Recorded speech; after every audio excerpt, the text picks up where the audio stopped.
Hello friends, welcome to investment academy. Good morning. आज की ताज़ा खबर में आपका स्वागत है। हमेशा की तरह पहले ग्लोबल न्यूज़, फिर कुछ India specific economic news and then फिर स्टॉक स्पेसिफिक न्यूज़। अभी result season is almost ending, खत्म हो गया है, तो कुछ लेकिन चीज़ें हैं जो हम स्टॉक स्पेसिफिक बात करेंगे। स्टार्ट करने से पहले आपको बता दूं कि हम we are planning a session on wealth management as well as goal setting के ऊपर एंड फाइनेंशियल फ्रीडम के ऊपर in Dubai on 12th of August. So if you are in West Asia, in Middle East, around that, in UAE, so please do book that session. It will be very interesting to see you all meet face to face. First time we are planning a session outside India. तो अगर आप सब available हैं on that day, so please do book session and you can also tell your friends and families living in UAE about it. It will be very interesting session. Both Parimal and I will be travelling. Details जो हैं सारी हमने comment section पे डाली है और description में भी डाली हुई हैं इस वीडियो के. लास्ट तक वीडियो को जरूर देखिएगा क्योंकि आज भी नॉलेज सेक्शन है तो उसके बारे में भी बात करेंगे. तो पहले स्टार्ट करते हैं हमेशा की तरह इकोनॉमिक न्यूज़ से, ग्लोबल इकोनॉमिक न्यूज़ से. तो ग्लोबली यूएस मार्केट्स आर, हमें पता ही है, वो नियर ऑल टाइम हाई है. काफ़ी ज़्यादा डिस्कशंस, एटलीस्ट जब मैं वॉल स्ट्रीट जर्नल वगैरह पढ़ रहा हूँ या फिर सीएनबीसी वगैरह देख रहा हूँ, मतलब यूएस वाला सीएनबीसी, तो वहाँ पे भी ये बात चल रही है कि भाई एक प्रीमियमनेस दिख रहा है मार्केट में. जो वहाँ पर एक जो बफेट इंडिकेटर की बात करते हैं हम, राइट, तो वो अभी ऑलमोस्ट 230 240 के आसपास चला गया है market cap to GDP ratio, which seems very high. देखिए, अब डेफिनेटली एक बहुत यूफोरिया है, specially related to artificial intelligence, and that has been guiding the market up and up for them. ठीक है, लेकिन यही है कि ये कब तक चलेगा और इसके ऊपर ही बहुत सारे अलग अलग एक्सपर्ट्स का अलग अलग व्यू है.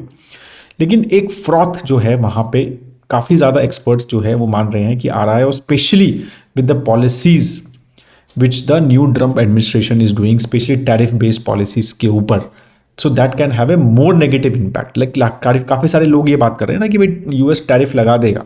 ठीक है, जिस कंट्री पे लगाएगा उसका तो नुकसान होगा, लेकिन यूएस का भी तो नुकसान होगा ना. टैरिफ अगर यूएस लगाता है तो इम्पोर्ट, तो they are still import dependent, तो इम्पोर्ट तो फिर भी होने वाला है. तो पैसा कौन देने वाला है? तो कंज्यूमर ही देने वाला है ना.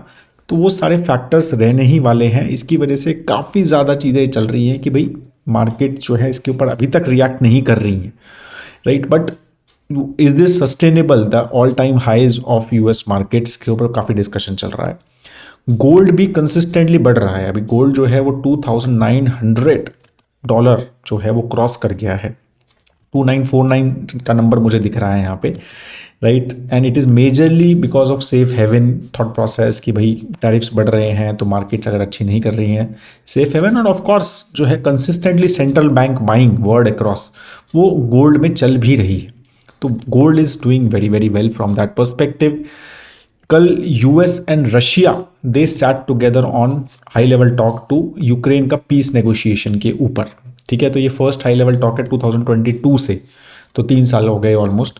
ठीक है, तो ये काफ़ी इंपॉर्टेंट माना जा रहा है. बट इसमें भी ऑफ कोर्स एक कॉम्प्लिकेशंस हैं कि इस टॉक्स में Europe is not involve, Ukraine is not involve, तो वो अलग अलग कॉम्प्लिकेशंस हैं. But two world powers basically are sitting. Hopefully ये जो वॉर है जिसकी वजह से आई थिंक एक बहुत बड़ा रीज़न रहा है of high inflation across the world, this war is one of the key reasons for that, right. तो एक काफ़ी बड़ी राहत अगर ये यहाँ पर जो है इस वॉर रुक जाता है जो रशिया और यूक्रेन है, तो from energy perspective also and from the overall agriculture produce perspective also and lot of other things, I think, और पूरा supply chain across the world also and financial systems also, I think it will be very very good अगर यहाँ पे ceasefire होता है. तो अब hopefully two countries which I think are decision makers are sitting together, तो hopefully things should be moving forward. ठीक है, देखते हैं वो क्या हो रहा है. But yes, Russia and US are sitting together and talking to each other now in Saudi. ठीक है, तो उसके ऊपर अब जो है आगे देखना है कि आगे वो कब तक चलता है and when these things get resolved. And there is a talk ki maybe the US president and Putin, Russian president may also meet together. Other news is Tesla is planning to enter into India finally after lot of things. I think April last year में भी ये बात हुई थी कि आने वाला है, उससे पहले भी हुआ था।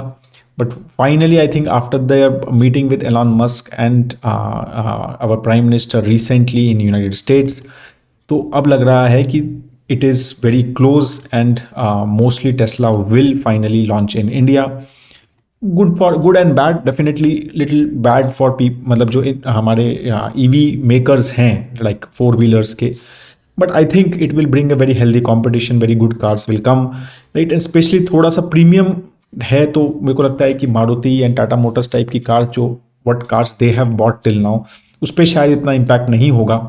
बट एक प्रीमियम कार्स जो हैं, जो बाकी कंपनीज लेके आने वाली हैं, या ऑडी है या BMW है, ऑल दीज कंपनीज, उनके ऊपर शायद थोड़ा बहुत इम्पैक्ट हो सकता है, right. But that's what the thought process is. Tesla जो ऐसा बात माना जा रहा है, New Delhi and Mumbai they are planning to first launch their showrooms, उसके लिए वहाँ पर जो है काम स्टार्ट हो गया है। अब because of the meeting which prime minister Modi and the Trump had recently, उसका अब चीज़ें धीरे धीरे समझ आ रही हैं कि क्या क्या हो रहा है, राइट। जनवरी में US now is the 5th top oil seller, right. तो अब consistently India's import from US in terms of energy is increasing, और उसकी बात जो है दोनों ने की भी थी, राइट।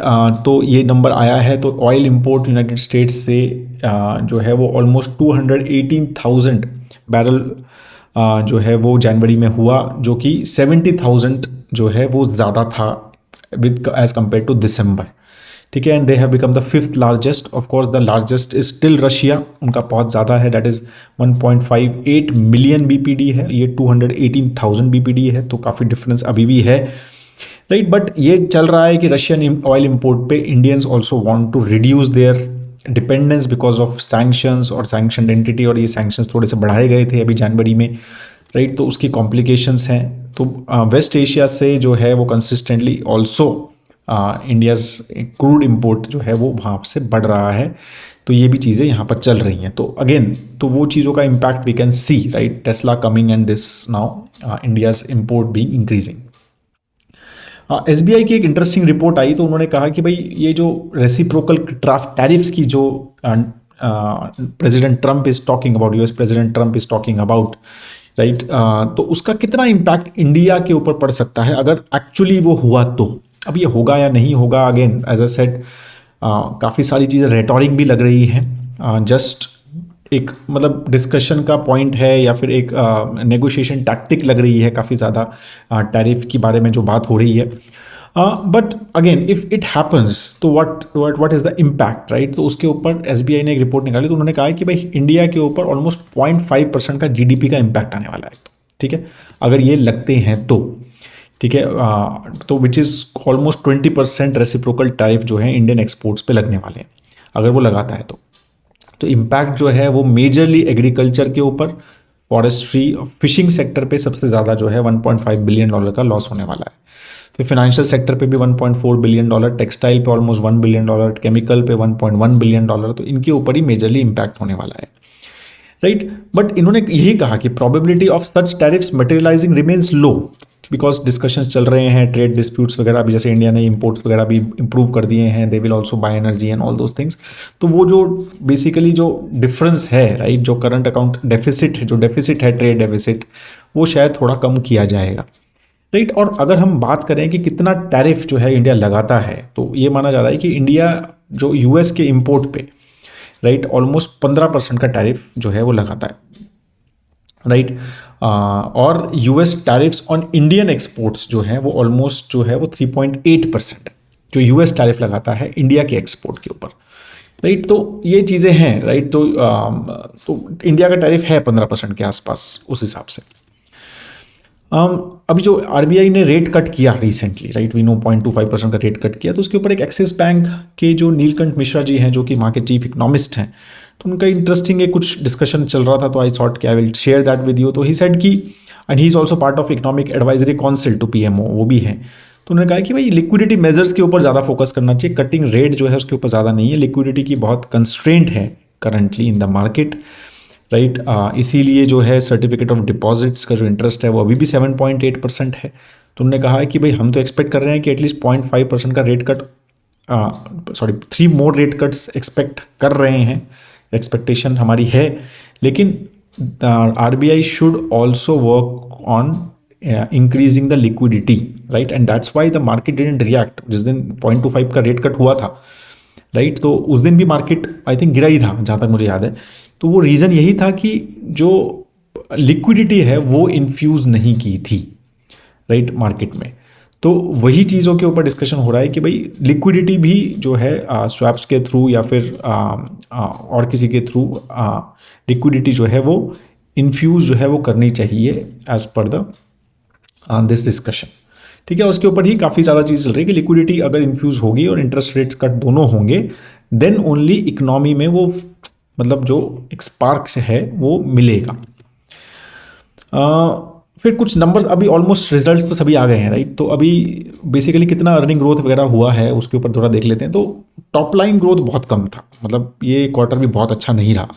अगर हम दिसंबर क्वार्टर की बात करें हैं तो सिर्फ 4.1% ही नेट सेल इंक्रीज हुआ है, which is actually the slowest revenue growth in 5 quarters for India, right. Operating profit growth 9.5% बढ़ा है, तो that has been doing well. Net profit 17% से बढ़ा है, तो ये 4 क्वार्टर का हाईएस्ट है। तो नेट प्रॉफिट तो अच्छा बढ़ा है, राइट। तो इस हिसाब से मतलब इंटरेस्ट कॉस्ट थोड़ी कम रही, एक्सपेंडिचर को थोड़ा सा कम रखा गया, तो रॉ मटेरियल कॉस्ट भी कम हुई है ओवरऑल।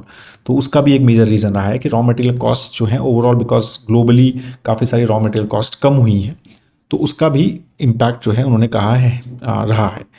मेजरली जो वेरियस रिपोर्ट्स आर सेइंग कि जो Q3 अर्निंग जो वीक रही, वो अगेन अभी भी जो गवर्नमेंट स्पेंडिंग उतनी नहीं बढ़ी जितनी एक्सपेक्टेड थी, बट Q4 में अब एक्सपेक्टेड बढ़नी चाहिए। एक्सपेक्टेशन ये है कि 14% ईयर ऑन ईयर ग्रोथ जो है गवर्नमेंट स्पेंडिंग में सेकेंड हाफ में, ओवरऑल सेकेंड हाफ में आनी चाहिए। तो fourth quarter can be pretty good as per the, क्योंकि मतलब GST कलेक्शन भी थोड़ा सा इंप्रूव हुआ है जनवरी में, that's what we saw, right. तो इसके हिसाब से लग रहा है कि अब चीज़ें थोड़ी सी मतलब नेक्स्ट क्वार्टर से एटलीस्ट जो गवर्नमेंट स्पेंडिंग का जो इम्पैक्ट है, जो इलेक्शन का इम्पैक्ट है, वो 2-3 क्वार्टर जो रहा वो अब वो हट जाना चाहिए, एंड चीज़ें हैं। बट डेफिनेटली कंसर्न्स हैं अभी भी स्लोइंग कंजम्पशन और इन्फ्लेशनरी प्रेशर्स हैं अभी भी, राइट। और हाई इंटरेस्ट रेट का भी इम्पैक्ट जो है अभी भी इकोनॉमी पे रहने वाला है। तो ऐसा नहीं है कि कंप्लीटली आउट है, बट जो एक की फैक्टर था जिसकी वजह से थोड़ा सा 2-3 क्वार्टर का स्लो डाउन लगा, वो आई थिंक ये Q4 में एवरीवन इज एक्सपेक्टिंग कि थोड़ा ठीक होना चाहिए।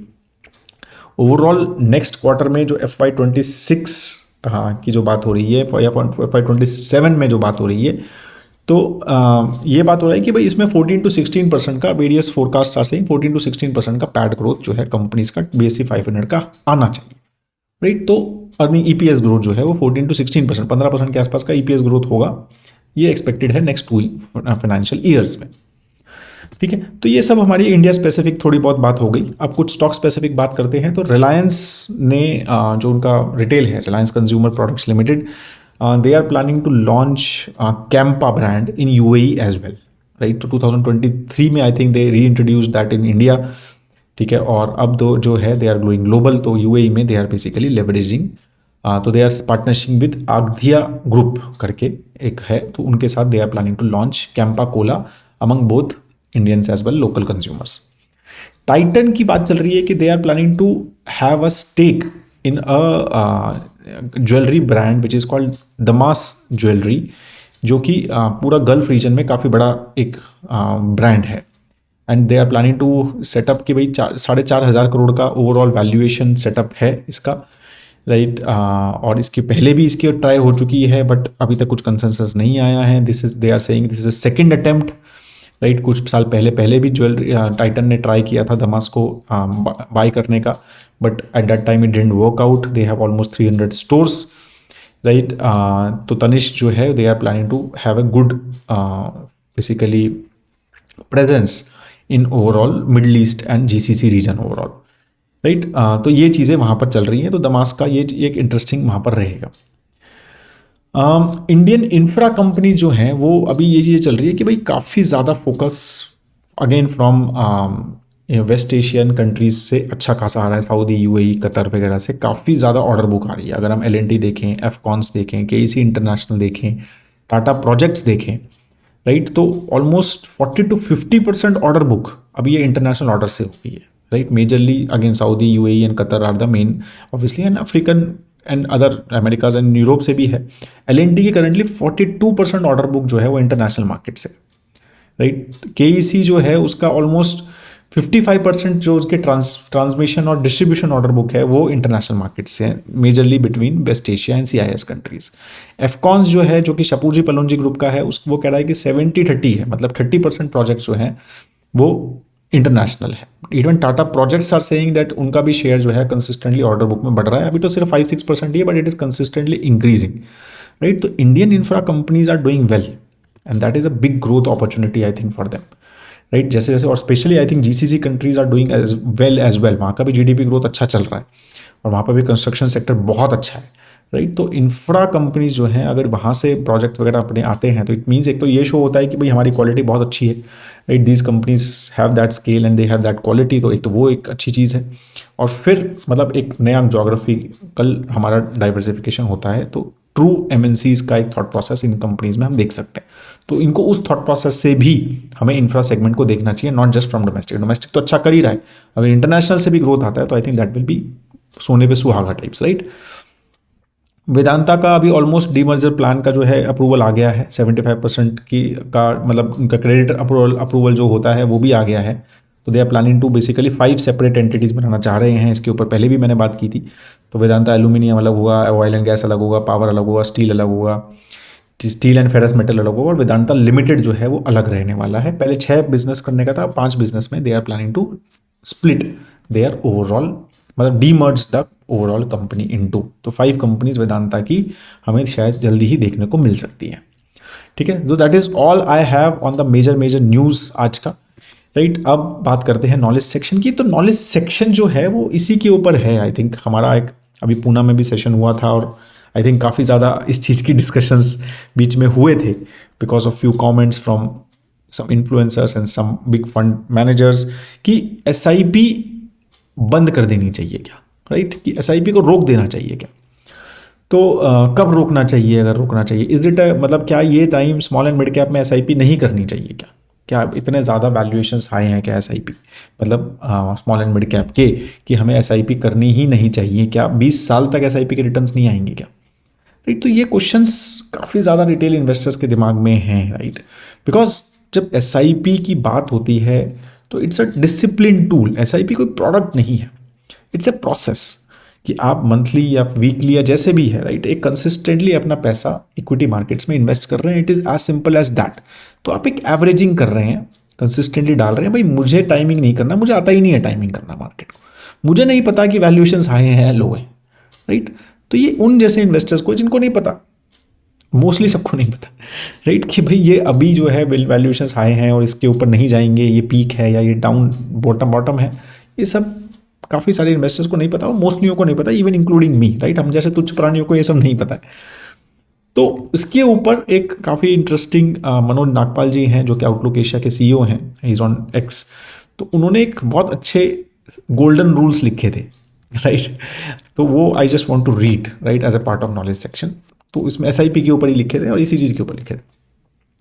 तो उन्होंने कहा था भाई ऑब्वियसली SIP इन इक्विटी के बारे में बात हो रही है, चाहे स्टॉक्स SIP हो चाहे म्यूचुअल फंड SIP हो। अगेन मोस्टली म्यूचुअल फंड ही SIP म्यूचुअल फंड के कॉन्टेक्स्ट में ही यूज होता है, बट स्टॉक्स में भी काफ़ी सारे लोग SIP करते हैं, राइट। तो हम उसी कॉन्टेक्स्ट में इसको लेते हैं। तो इन्होंने बोला कि SIP is only for long term 5+ years minimum, right. तो पहली बात तो ये है कि SIP जब आप कर रहे हैं इक्विटी में तो 5 साल का होराइजन मिनिमम होना चाहिए, हम हमेशा ये चीज़ बोलते हैं। और अगर स्मॉल एंड मिड कैप है तो एटलीस्ट 7 to 8 ईयर्स का होराइजन होना चाहिए। ये चीज़ बिल्कुल बार बार यज्ञा की तरफ से भी आता है और मेरे ख्याल से काफ़ी सारी सेन वॉइसेस की तरफ से आता है। सेकेंड रूल, ठीक है, तो एक तो ये रूल हो गया भाई लॉन्ग टर्म है, मिनिमम 5 ईयर्स से कम की SIP करनी ही नहीं है अगर इक्विटी में, प्योर इक्विटी में डाल रहे हैं तो। हाँ, rule number 2, no that lower markets are good for SIP investor, right. More the markets are lower during accumulation, more units you accumulate. तो वो तो सिंपल चीज़ है कि भाई मैं इन्वेस्ट कर रहा हूँ, मार्केट नीचे है तो ये तो खुशी की बात है ना। SIP जो आदमी SIP कर रहा है उसके लिए तो बहुत खुशी की बात है कि मार्केट गिरी है, तो क्योंकि भाई मेरी तो SIP चल रही है, मैं तो यूनिट्स बढ़ा रहा हूँ, मतलब मेरा तो इन्वेस्टमेंट बढ़ रहा है। अगर ये मार्केट अभी 20-22% के आसपास गिर चुकी है, राइट, मतलब अगर हम स्मॉल मिड कैप देखें तो 20% प्लस दोनों जो है वो डाउन है प्राइस पर्सपेक्टिव से। और अगर हम करेक्शन वाइज ये भी देख लें, क्या कहते हैं, अगर हम टाइम करेक्शन वगैरह देख लें तो इट इज़ 25% प्लस जो है वो कम, ये दोनों गिर चुके हैं। तो इट्स अ गुड टाइम ना, मतलब उस हिसाब से। अब वही मैं कह रहा हूँ कि ये अभी भी वैल्यूएशन बहुत हाई है या नहीं है वो अलग चीज़ है, बट सिंपल चीज़ यही है कि जब लोअर मार्केट होती है तो it is good for S I P investor. Third, volatility is good for S I P investors, right. Third rule, S I P averaging works best in volatile asset हो, otherwise why averaging if the asset is just linearly growing. तो ऊपर नीचे जाएगा तभी S I P का benefit है भाई। मैं ऊपर भी किया इन्वेस्टमेंट, नीचे भी किया, जितना मेरा वॉलेटाइल है एसेट क्लास उतना एस आई पी का उसमें बेनिफिट है। अगर एसेट क्लास ऊपर, एफ डी में एस आई पी करने का क्या पॉइंट है, राइट।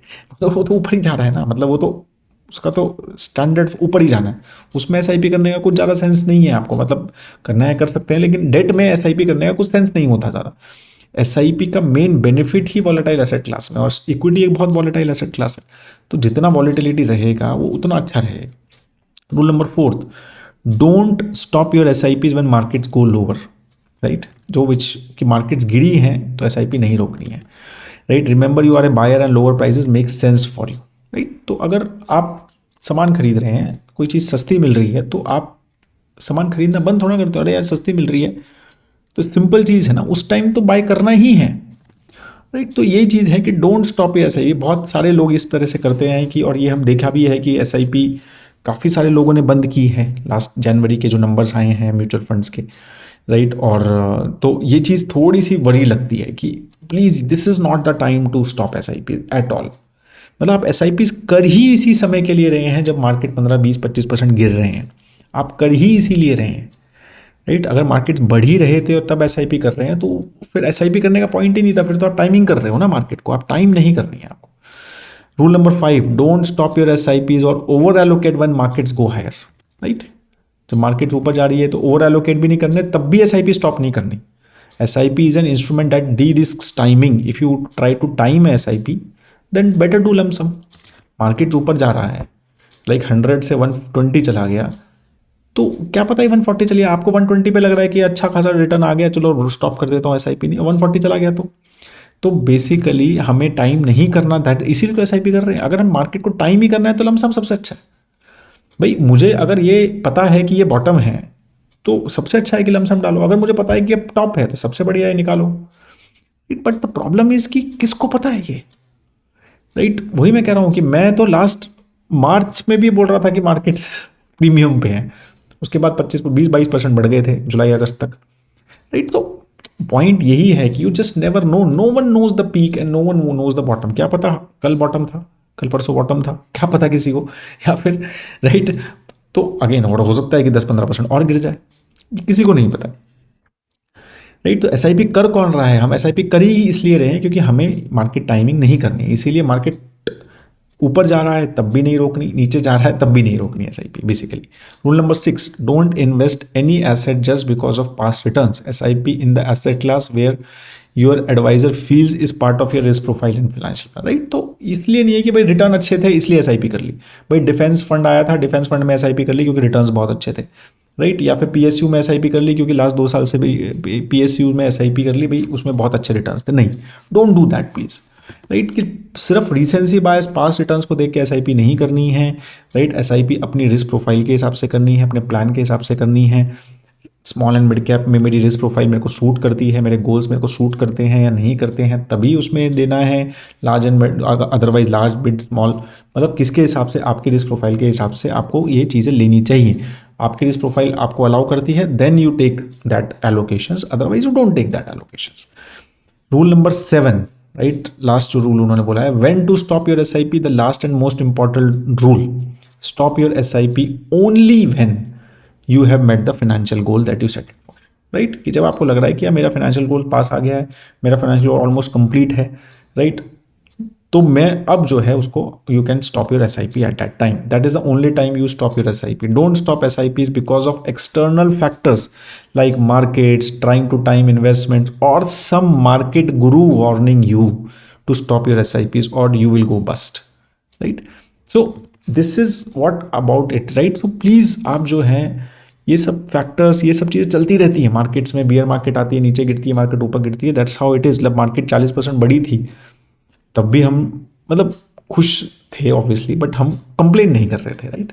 तब हम ये नहीं बात कर रहे थे कि यार एसआईपी कम करें या बढ़ाएं या कैसे करें। तो ये सब मतलब एसआईपी को बंद करें, mostly people were not talking about it. Now people are talking about SIP बंद करने का। तो ये सेंस नहीं बन रहा है, राइट। तो इसीलिए एसआईपी का पर्पज ही यही है, डिसिप्लिन। तो इसलिए उसमें I think we should not change. तो that is what I just want. तो ये काफ़ी इंटरेस्टिंग, उन्होंने अच्छे से 7 रूल्स लिखे थे, तो मेरे को लगा कि मैं शेयर करता हूँ। मेरा भी कुछ था ऐसा दिमाग में कि इस तरह से आपके साथ कुछ शेयर करूँ। तो ये काफ़ी अच्छे से उन्होंने एक्स पे शेयर किया है। Thought I will share that with you as part of knowledge section. I hope that आपको ये लगा है अच्छा आपको। तो if you have liked it, please like the video, share with family and friends, and अपने सोशल मीडिया एंड अपने groups वगैरह में शेयर कर सकते हो। That will be great. Thank you so much. Dubai session का ज़रूर ध्यान रखना अगर इफ़ यू आर अराउंड और यू आर ट्रैवलिंग, तो please do check in the comment section of the link and you will get all the details. अगर आपको payment वगैरह में कुछ कॉम्प्लिकेशंस आ रही है तो do reach out to team. वहाँ पर व्हाट्सएप भी है, व्हाट्सएप पे मैसेज डाल सकते हैं। Have a great time at दोस्तों। जय हिंद।